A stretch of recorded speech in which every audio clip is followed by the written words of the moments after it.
Mysskin sir வந்து ரீசென்ட்டா கோபிநாத் சாரோட ஒரு இன்டர்வியூ குடுத்தப்ப, நிறைய புத்தகங்கள பரிந்துரைச்சிருந்தாரு. அந்த புத்தகங்கள பத்தி தான் இந்த வீடியோல நம்ம வந்து பார்க்க போறோம். மொத்தமா 12 புத்தகங்கள் இருக்கு. இந்த புத்தகங்கள்ல வந்து ஸ்பிரிச்சுவாலிட்டி, மித்தாலஜி, ரஷ்ய இலக்கியங்கள், கவிதை தொகுப்புகள் அப்படின்னு சொல்லி ஒரு எக்ஸ்டென்சிவ் கலெக்ஷன் இருக்கு. என்னுடைய பேர் அதித்தி. இதுதான் நீங்க நம்ம சேனல ஃபர்ஸ்ட் டைம் பார்க்குறீங்கன்னா, சப்ஸ்கிரைப் பண்ணிக்கோங்க. இன்ஸ்டாகிராம்லயும் என்னைய ஃபாலோ பண்ணிக்கோங்க. முதல் புத்தகத்துடைய பேரு வந்து டவ் டே சிங் அப்படிங்கிற புத்தகம். லாவ் ஸூ அப்படிங்கிறவங்க எழுதினது. ஆக்சுவலி இது ப்ரொனன்சியேஷன் எதனால தவறா இருந்ததுன்னா, நீங்க வந்து கமெண்ட்ஸ்ல என்னைய கரெக்ட் பண்ணிருங்க. இந்த புத்தகம் வந்து 81 குறுகிய பகுதிகளை கொண்ட ஒரு பண்டைய சீன நூல். இந்த புத்தகம் வந்து ஒரு டிபிக்கல் செல்ஃப் ஹெல்ப் புக் மாதிரி கிடையாது. வாழ்க்கையில் வெற்றி பெற 10 வழிகள், சம்பாதிக்க 20 வழிகள் அப்படியெல்லாம் கிடையாது. இந்த புத்தகத்துல வு வேய் அப்படின்னு சொல்லி ஒரு அழகான கான்செப்ட் பத்தி பேசியிருப்பாங்க. ஒண்ணும் பண்ணாம இருக்கிறது இல்ல. எதையுமே அதுடைய நேச்சருக்கு எகெயின்ஸ்டா போய் ஃபோர்ஸ் பண்ணாம இருக்கிறது. நதிய உதாரணமா சொல்றாங்க. இப்ப அந்த நதி வந்து எப்படி ஓடி வரும்? இன்றைய காலகட்டத்துக்கு பொருந்துற மாதிரி நெறைய சூழ்நிலைகள்ல அமைதியா இருக்கிறதே ஒரு பெரிய பலம் தான். அதே மாதிரி நம்மலாம் வந்து ஒரு கோல் வச்சிருந்தோம் அப்படியே அந்த கோல ரீச் பண்ணிட்டோம்னா, அதோடைய சந்தோஷத்த கொஞ்சம் கூட அனுபவிக்காம டக்குனு அடுத்த கோல் போஸ்ட்‌க்கு ஷிஃப்ட் பண்ணிருவோம். இது பண்ணிட்டேன் ஓகே அடுத்தது அப்படின்ட்டு. ஸோ அது வந்து அப்ப இப்படியே பண்ணிட்டே இருந்தா நீங்க எப்ப வாழப் போறீங்க? நம்ம அஜித் சார் சொல்லுவாரு இல்லைங்களா? "அஜித் வாழ்க, விஜய் வாழ்க" அப்படின்னு சொல்லிட்டு. நீங்க என்னைக்கு வாழப் போறீங்கன்னு? அந்த கொஸ்டின வந்து லிட்டரலி இந்த புத்தகத்துல கேள்வியாவே வச்சிருப்பாங்க. அடுத்த புத்தகம் வந்து "Zen and the art of motorcycle maintenance".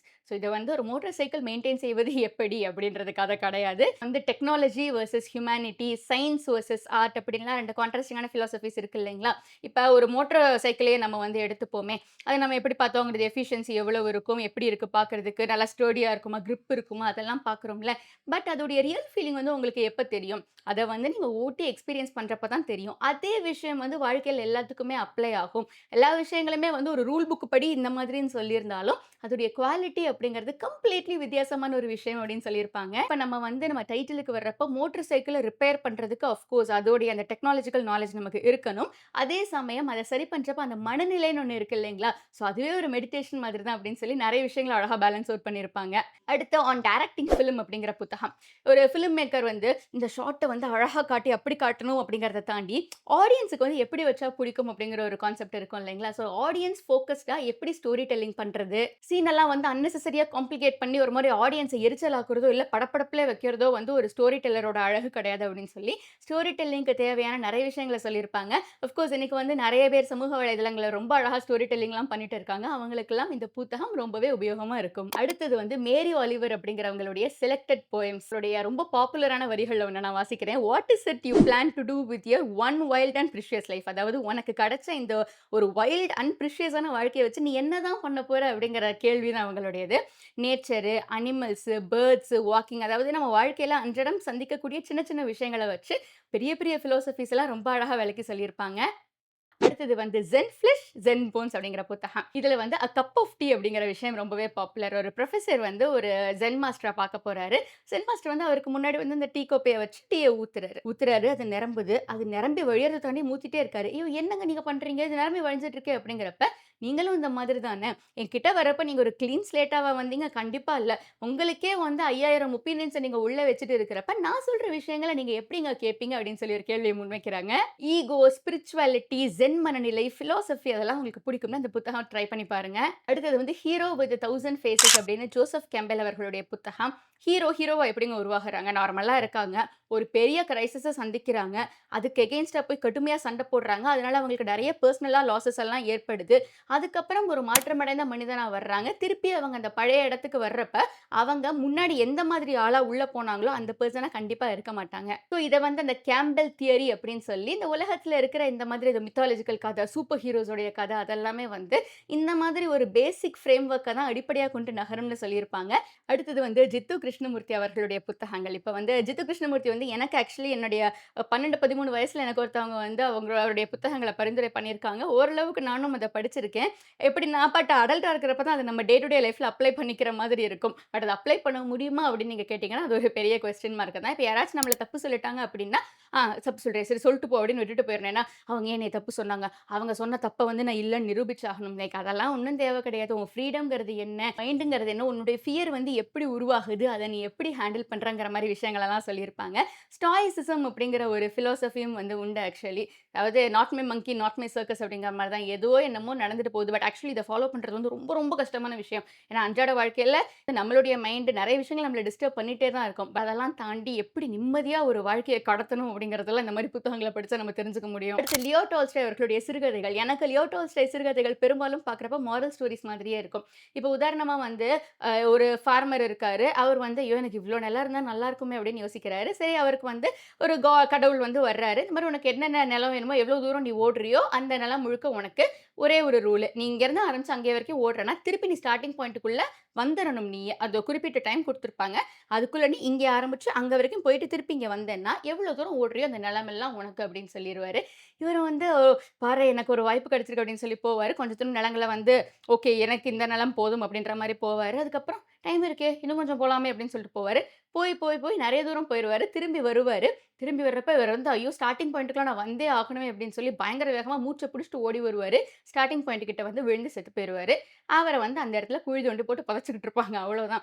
So நம்ம வந்து இவ்ளோ தூரம் போணும், இவ்ளோ தூரம் போணும்னு சொல்றோமே, நம்மளுடைய ஸ்டார்ட்டிங் பாயிண்ட்ட நம்ம யோசிச்சு பார்க்குறோமா? நம்ம திரும்பி வர்றதுக்கான வழி அப்படிங்கிறது என்னது? அப்படிங்கிறதெல்லாம் அதில யோசிக்க வச்சிருப்பாங்க. அதே மாரியே 3 கேள்விகள்ங்கிற ஒரு கதையும் இருக்கு. அதாவது மிக சரியான நேரம் என்பது என்ன? மிக முக்கியமான மனிதர் யார்? மிக முக்கியமான செயல் என்பது என்ன?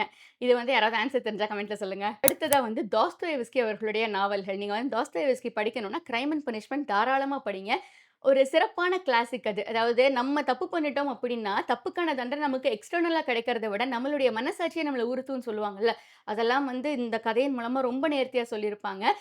சொசைட்டியால ஒதுக்கி வைக்கப்பட்ட கேரக்டர்ஸ்ன்னு சில பேர் இருப்பாங்கல்ல. இப்போ ஒரு ப்ராஸ்டிட்யூட் அப்படின்னு எடுத்துக்கிட்டோம்னா, அவங்க வந்து அவ அப்படித்தான் அப்படின்னு ஒதுக்கி வச்சுருவாங்க.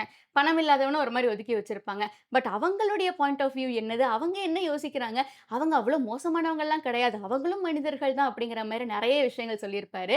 இவரோடதுல பிரதர்ஸ் கராம்சோவ் அதாவது கராம்சோவ் சகோதரர்கள் அப்படின்னு தமிழ்ல வந்திருக்கு. அதுவும் நல்லாருக்கும். இடியட்டும் நல்லாருக்கும். அடுத்து வந்து ஆண்டோன் செக்கோவ் அவர்களுடைய சிறுகதைகள். நம்மள வந்து பயங்கரமா யோசிக்க வைக்கிற மாரி இருக்கும் இந்த கதைகள் எல்லாமே. இப்போ ஒரு ஒரு அஃபேர பத்தி சொல்றாங்க அப்படின்னா, ஆமா ஒரு அஃபேர் போய்க்கிட்டு இருக்கு. பட் அவங்க சந்தோஷமா வாழ்ந்தாங்களா? இல்லையா? அவங்களுடைய கரண்ட் மேரேஜ் லைஃப்ல அவங்க தப்பு பண்ணிட்டு இருக்காங்க. என்ன நடக்க போகுது? அப்படிங்கிற மாரி அவ்வளோ தூரம் நம்மள யோசிக்க விட மாட்டாங்க. ஒரு அஃபேர் அவ்வளோதான். நீ அதுவும் ஓப்பன் எண்டிங். நெறைய கதைகளோட முடிவு வந்து நம்மளே யோசிக்கிற மாதிரி இருக்கும். அதே மாதிரியே நம்ம சொசைட்டி கிட்ட காட்டுற ஒரு முகம் அப்படிங்கிறது வேற. நம்மளுடைய தனிப்பட்ட முகம் வேற அப்படிங்கிறதும் சொல்லியிருப்பாங்க. அடுத்து வந்து நிக்கோலாய் லெஸ்லோவ் அவர்களுடைய லேடி மேக்பெத் ஆஃப் மெட்சென்ஸ்க் எனக்கு அது கரெக்ட்டா ப்ரொனன்சியேஷன் வரல. யாராவது தெரிஞ்சா கமெண்ட்ல சொல்லுங்க. இது வந்து நான் இதுவரைக்கும் படிச்சதில்ல. நான் கேள்வி கூட பட்டது கிடையாது. முன்னாடி சொன்னதெல்லாம் கூட ஓரளவு நான் படிச்சிருக்கேன், கேள்விப்பட்டுருக்கேன். இது எனக்கு தெரியல. பட் இது வந்து இந்த ப்ளர்ப வச்சு பார்க்குறப்ப, ஒரு உறவ காப்பாத்திக்கிறதுக்காக எவ்வளோ தூரம் வரைக்கும் போறாங்க. ஒரு ஒரு தப்பான ஒரு உறவு இருக்கு. அந்த தப்பான உறவு வெளிய தெரிஞ்சதுனால, அந்த பொண்ணு வந்து ஒரு கொலை பண்றா. அத மறைக்க இன்னொரு கொலை. டிசையர் அப்படிங்கிற விஷயம் டிஸ்ட்ரக்ஷனுக்கு எப்படி காரணமாகுது அப்படிங்கிறத சொல்ற மாரியான ஒரு புத்தகம் இது அப்படின்னு ப்ளர்ப்ல நான் பார்த்தேன். அடுத்து அகிரோ குரோசவா அவர்களுடைய சம்திங் லைக் அன் ஆட்டோபயோகிராஃபி அப்படிங்கிற புத்தகம். அவன் வந்து பொறக்கிறப்பவே எவ்வளோ பெரிய திங்கர், ஒரு ஃபில்ம் மேக்கர் தெரியுமா? அப்பலாம் இல்லாம நான் என்னென்ன விஷயங்கள எங்கெங்கருந்தெல்லாம் கத்துக்கிட்டேன். எப்படி நான் சினிமாவ புரிஞ்சுக்கிட்டேன், எப்படி நான் ஃபில்ம் மேக்கர் ஆனேன் அப்படிங்கிற மாரி விஷயங்கள்லாம் சொல்லியிருப்பாரு. இது வந்து அவருடைய படம் பார்த்திருக்கேன் அப்படிங்கிறவங்களுக்கான புத்தகம் மட்டும் கிடையாது. அதாவது ஒரு கிரியேட்டிவ் ஃபீல்ட்ல இருக்கிற எல்லாருக்குமான ஒரு புத்தகம் இது. அடுத்தது ஆல்ஃபிரட் ஹிட்ச்காக் அவர்கள இன்டர்வியூ பண்ண ஒரு புத்தகம். 1962லயே வந்து ஆடியன்ஸோட பல்ஸ புடிச்சு படம் எடுக்கிறது அப்படிங்கிறத இவரு எப்படி பண்ணாரு அப்படிங்கிறதெல்லாம் இந்த இன்டர்வியூல வந்து பேசியிருப்பாங்க. அந்த ஆடியன்ஸ்க்கு வந்து இந்த ஒரு சீன்ல அந்த கேரக்டர்ஸ்க்கு தெரியாத ஒரு விஷயம் ஆடியன்ஸ்க்கு தெரியணும். இந்த ரூம்குள்ள வந்து ஏதோ ஒரு பெரிய சம்பவம் நடக்க போகுது. இந்த ரூம் கதவு தொறந்தா ஒரு பிரச்சனை ஏற்பட்டுரும் அப்படிங்கிறது ஆடியன்ஸ்க்கு தெரியும். கேரக்டர்ஸ்க்கு தெரியாது. சோ அந்த ஒரு டென்ஷன பில்ட் அப் பண்றது எப்படி? சுருக்கமா சொல்லப்போனா இந்த காலத்துல இந்த ஹூக் குடுத்து பேசுறது அப்படின்னு சொல்லுவாங்க. அந்த 3 செகண்ட்ஸ் இல்லன்னா ஸ்வைப் பண்ணிட்டு போயிருவாங்க அப்படின்னு சொல்லுவாங்கல்ல. இன்ஃபாக்ட் அத நான் இந்த பாயிண்ட்லயே கனெக்ட் பண்றேன். இந்த வீடியோ வந்து நீங்க எவ்வளவு தூரம் பார்க்குறீங்க அப்படின்னா கமெண்ட்ல சொல்லுங்க. அந்த ஃபில்ம் மேக்கிங் அப்படிங்கிறத புரிஞ்சுக்கிறது எப்படி? நம்ம திறமைகள காட்ட படம் எடுக்கிறோம். ஆஃப் கோர்ஸ் நம்ம திறமை இருந்தா தான் படம் எடுக்க முடியும். அதெல்லாம் உண்மை. பட் அது ஆடியன்ஸ்க்கு என்ன மாதிரி கொண்டு போய் சேர்க்கிறது அப்படிங்கிறதெல்லாம் பேசியிருப்பாங்க. ஈவன் டுடேஸ் அட்டென்ஷன் ஸ்பேன் இன்னைக்கு ரொம்ப கம்மியா இருக்கு இல்லைங்களா? சோ இந்த மாரி விஷயங்கள்லாம் படிக்கிறப்ப நமக்கும் வந்து ஓ இந்த மாரிலாம் பண்ணா அவங்க வந்து கொஞ்ச நேரம் நின்னு பார்ப்பாங்க போல இருக்கு அப்படிங்கிறது புரியும். ஃபைனலி வந்து செழியன் அவர்களுடைய மியூசிக் ஸ்கூல் அப்படிங்கிற புத்தகம். இது வந்து like actually practical music learning அப்படிங்கிறத பத்தின புத்தகம் அப்படின்னு போட்டிருந்தது. லைக் கம்ப்ளீட்டா அவுட் அண்ட் அவுட் சங்கீதத்த பத்தின ஒரு புத்தகம் தான் இது. So if you are a singer or உங்களுக்கு இந்த ஆடியோ ஒர்க்ஸ்லலாம் ஆர்வம் ஜாஸ்தி அப்படின்னா இந்த புத்தகத்த நீங்க வந்து படிச்சு பார்க்கலாம். ஸோ இதுதான் வந்து மிஷ்கின் சார் இந்த பாட்காஸ்ட்ல பேசின புத்தகங்களுடைய லிஸ்ட். இதுல வந்து எத்தனை புத்தகங்கள் நீங்க படிச்சிருக்கீங்கன்னு கமெண்ட்ல சொல்லுங்க. அண்ட் இந்த வீடியோல இத நான் எப்படி சொல்லியிருக்கேன் அப்படின்னு சொல்லுங்க. அடுத்து நம்ம சேனல்ல என்ன பார்க்கலாம் அப்படிங்கிறதும் சொல்லுங்க. Thank you so much for choosing to watch my video.